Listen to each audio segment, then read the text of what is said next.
C'est un beau projet qui est né il y a déjà 4 ans avec la galerie 36e art qui venait juste d'être créée à l'époque.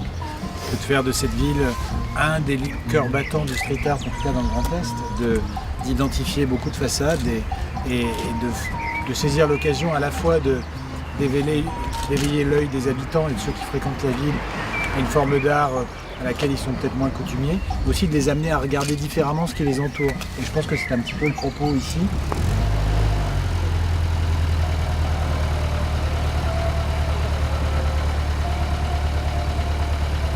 Vous pouvez le voir, RNST a choisi de représenter une jeune fille qui est recouverte d'un masque avec un regard très intense.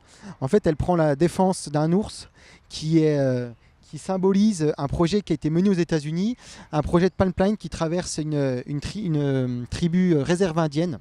L'idée, c'était de faire le lien avec les Vosges, la forêt, la nature. Donc c'est ça, l'homme qui protège la nature et la nature qui protège l'homme.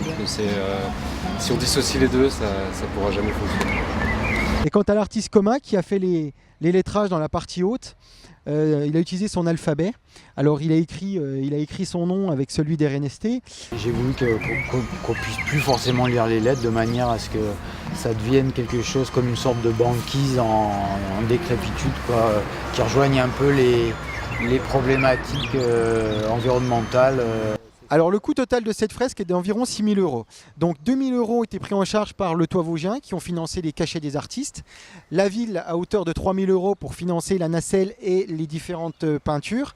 Et l'association 36e art 1 000 € pour ce qui est de l'hébergement, du transport et de la nourriture des artistes. Le plaisir de vous remettre à chacun d'entre vous un chèque qui vous ouvrira un peu de vos... qui vous récompensera et je vous remercie. Alors Coma, c'est bien ça, je ne me suis pas trompé. Pour une rénovation de façade, une simple peinture blanche, il faut multiplier à peu près par 3 le coût de la rénovation. Donc on a l'avantage d'avoir une œuvre d'art à un coût dérisoire et un ravalement de façade en fait. Donc c'est, comme j'ai dit, la 13e fresque de Histoires urbaines. Donc il va y avoir un petit plan qui va être mis à disposition des habitants de la ville qui sera inauguré le 16 juin en même temps que la nouvelle galerie au 35 rue Jacques Delisle.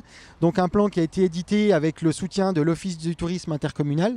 Donc tous les habitants qui veulent en savoir plus sur le parcours, qui ont peur de louper des fresques, pourront toutes les retrouver avec une explication, le nom des artistes, les pays d'origine des artistes.